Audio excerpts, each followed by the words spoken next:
This is a painting of a beaver head.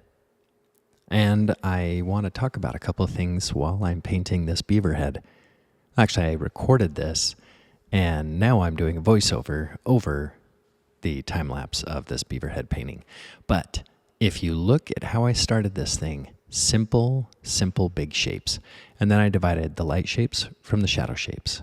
Now, this painting is considered to be an indirect painting, meaning it took me a couple of sittings to be able to do this painting. Technically, it took me 3 sittings. The first sitting was 45 minutes. The second one was about an hour and a half. The third one, I think, was an hour to finish it up. So I didn't spend too much time on this painting, but if you work from big, simple shapes into more complex, smaller shapes, things just tend to work out better, at least for me. And I get a lot of questions from students on how they should do certain things. And I said, in the simplest terms, work from general to specific, big to small. If you squint down, you can see the big shapes. You can define the big shapes and make them smaller. But students get so sucked into, oh, but did you see that tooth? Or did you see that eyeball? Man, the highlight on that eye was phenomenal. And that's eye candy stuff. That's the stuff that really doesn't make that much of a difference until the very, very end. I found that if I work on a painting and I start to paint the thing that I see first, then I tend to lose interest in it. You know, it's just not as entertaining because, yeah, that highlight on the eyeball is so awesome and it really makes the form turn and it looks glossy and it's shiny and it's sparkly. But the problem is, if you paint that first, then you end up just kind of not really getting a really good painting down because everything else blows chunks. So work on the big shapes. Move general to specific. Now that that is out of the way, and you're going to continue to watch this video of me painting this beaver skull, I'm going to talk about another thing that happened. I was in the studio, and one of my students asked me a question about what they should do with their lives. They're like, what should I do? I don't know what to do. Should I, after I graduate, do I move on and study at an LTR, or do I go and get a master's degree? What on earth should I do? And I think that answer is different depending upon the person. If you're the type of person where you like to have somebody over your shoulder and telling you what you need to be doing, then I would recommend going to school to be able to have that. If you're the type of person when you're like, you know what, I have no problem doing my own artwork and figuring things out on my own, then you don't need a formal education. You can just do it on your own. It's kind of scary, sure, because then you're like, well, am I doing things right? Am I doing it wrong? But the point is, you don't really need a degree. I mean, and this is coming from a guy that has a master's degree in art, but you don't really need one to be a professional artist. You just need the work ethic to be a professional artist. And that's basically what I summarized to this student.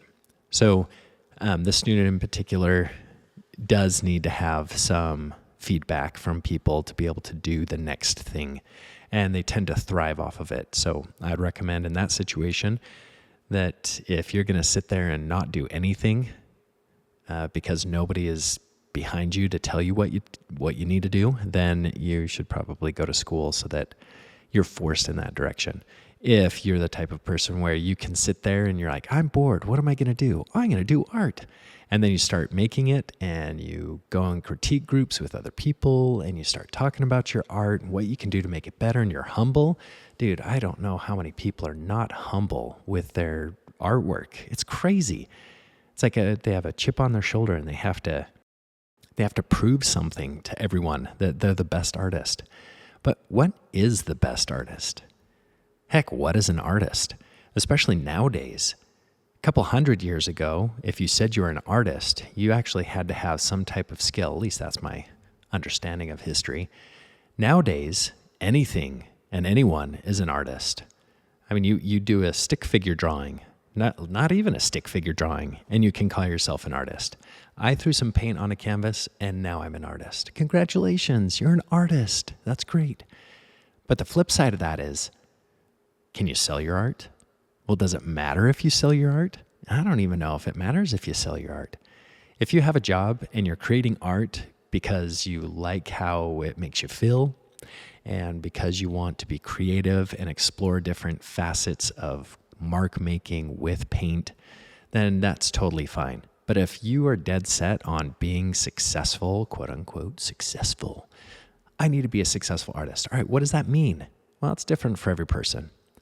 I might consider myself to be a successful artist if I win the Art Renewal Center first place salon show and I get $30,000 for winning first place. Then I'd be like, oh yeah, I'm the schnizzle. I have done it. I'm successful. I've completed everything that I need to do and I can die. That's not necessarily true. But I mean, that is a understanding of what success might look like. Other people, it might be, I would consider myself to be a successful artist when I make $100,000 in selling my art. That's another option. Another option of being successful is I want to just complete and finish a painting. Then I will feel like a successful artist. So it's different for each person, and it's hard to know what is best. That's why you as an individual and me as an individual, we need to sit there and meditate upon it. Think about it. Really, what does success mean? How do you become successful? And then figure out the route to be able to get to that point. Do you feel like a successful artist is perfect manipulation of paint and expression of paint application so that when I'm saying something visually, everybody understands what I'm saying? Then you need to work on your skills and your craft so that you can state what you want to say and that people will be able to get what you're laying down. So that's why it is an individual practice. Now, is there good art out there and bad art? You better believe your britches. Dude, there's so much bad art out there, and people just call it art because it's art. You know, they painted it, so it's art. But it doesn't mean that it's good art. Now the debate is, well, what is considered to be good art and what's considered to be bad art? I have my understanding of what good art is. I don't like lazy art. Lazy art to me is not art. And lazy art is kind of like, I'm going to splatter some paint on this canvas and then call it Expression 1 and sell it for $10,000. That's great.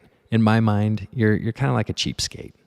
And take that with criticism or not, it doesn't matter to me too much. But that to me is not good art. Good art is being able to hone your craft and use your craft to describe visually what you're trying to say. So for example, with this beaver painting that I'm working on.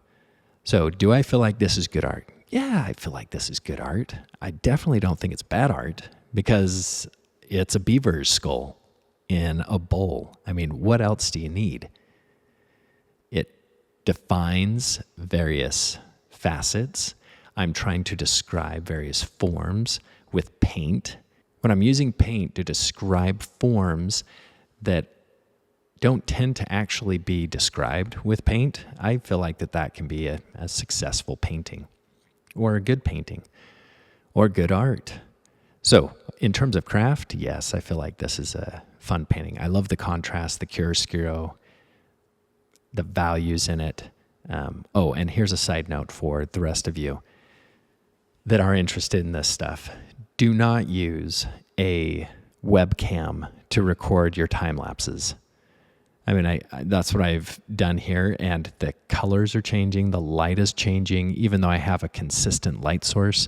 For some reason, it decides to overexpose and underexpose, and you just can't control, or at least I can't control the exposure and colors that the webcam does. It's like, I know what's best, so I'm going to do all these things. Even when I change it into manual settings, it just doesn't hold true. So I spent about $1,000 and got a new video camera that I'm going to do these time lapses for, and hopefully the quality will be better. It will look like it's actually in focus, and it will actually be consistent in exposure. But that is a total side note. Just make sure that when you're buying a webcam or some camera to be able to record your devices, you can actually change the settings manually to be able to do it. If you're wanting to know what camera I got, it's the Sony VQ1.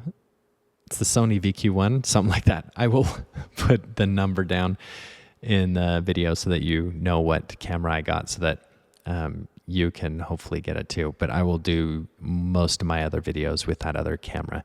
This one I'm done with. It just sucks. It blows chunks. It is overexposed or underexposed, and the colors are changing and values are changing. It's just not very good. So, in short, should you go to graduate school? It depends on your personality.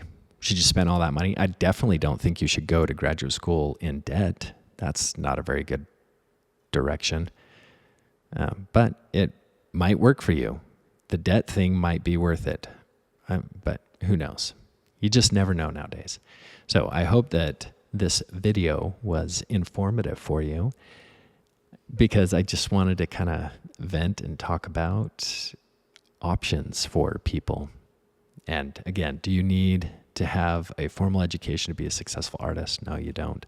Can it help? Yeah, it definitely can help. Will it help? I don't know. It just depends on where you go.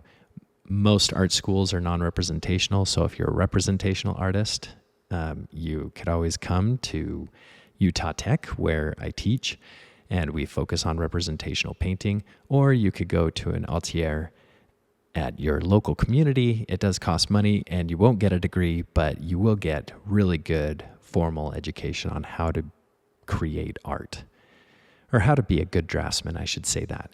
Because just because you're a good draftsman doesn't necessarily mean you're a good artist. And that's another video to be able to talk about that stuff. I'm not going to talk about it now. There's just not enough time. And I'm basically out of time. So I hope you enjoyed this painting of the beaver in a bowl that was semi-transparent on a plastic panel that has 2 holes in the top for the plate show. And yes, it did sell at the plate show, which was phenomenal, and it's always exciting to sell. So I hope you have an excellent day and you enjoyed the video. Peace out.